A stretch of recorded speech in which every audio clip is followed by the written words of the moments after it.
IT staff often have to work extremely long and intense hours, however, are often characterised by their rather casual workspaces. Gary Ng, eWeb marketing founder, believes that companies need to keep their staff motivated during their time in the workforce.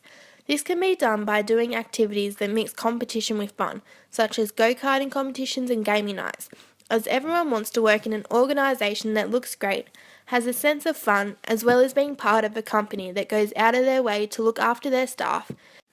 Some companies may offer additional services such as additional time leave, superannuation contributions, healthcare subsidies, a games room, massages, and even free food for employees. eWeb Marketing's office, for instance, includes a room where staff are able to take quick naps through the day, with beanbags, video game consoles, a ping pong table, and a karaoke machine. These services are all provided to ensure that employees feel valued and an important part of the team.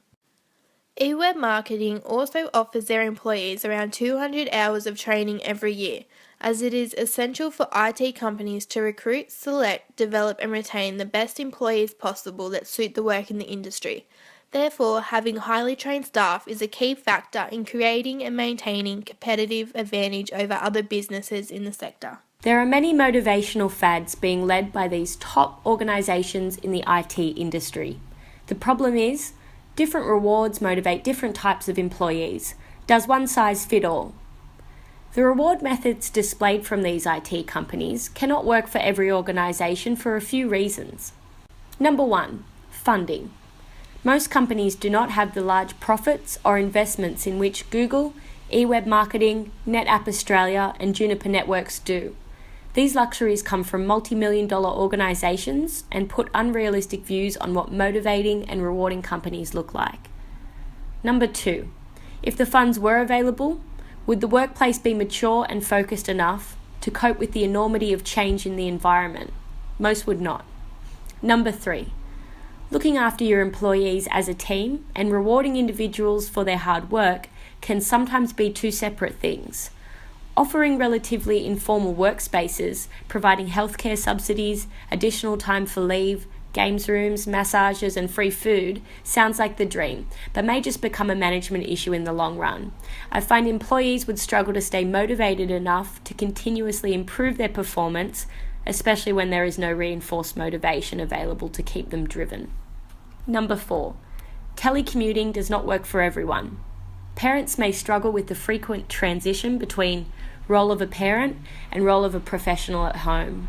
Trying to separate work and personal life can lead to less productivity in the long run. Some of the key issues found throughout this article on the IT industry stem from the fact that there is clearly not enough money for businesses to go out and spend thousands of dollars on nap rooms and ping pong tables, as we see through Google and other high-ranked businesses. There's just not enough money. We cannot spend capital or cash on these, particularly when there's a number of issues with this. Another issue is if such perks were implemented, wouldn't the employees be distracted from their work and therefore create less productivity rather than more, which is what it is intended to do? It could positively affect the output of some employees, but it creates a problem for management when there is significant upkeep needed to implement such perks. And what about when the novelty wears off? Will productivity slow to a halt, or will they just not be used to the benefit of the business and not getting used and therefore not getting their money's worth? Another issue is the difference in needs and wants between employees. Once something is implemented, more employees going to want more and more and more and want this and need this, and it just creates a whole lot of problems for management in the long run. But what I believe is the most important issue presented from this case is the need for equity. How can management ensure that all employees are using the benefits and one is not missing out or getting a better advantage in these benefits than another? Will one employee have to pick up the slack for another whilst the other colleague is out playing ping pong or having a nap in the nap room, as we see in Google? In addressing the problem, we should apply a reward system for all types of employees. This reward system should relate to the characteristic and needs of the organisation. For example, its culture, size and complexity, the degree to which it is subjected to change, and the type and level of the people employed. Organisations should allow opportunity for rewarding high-level performance and significant contributions, while providing appropriate rewards and recognition for the effective and reliable core employees who form majority in most organisations.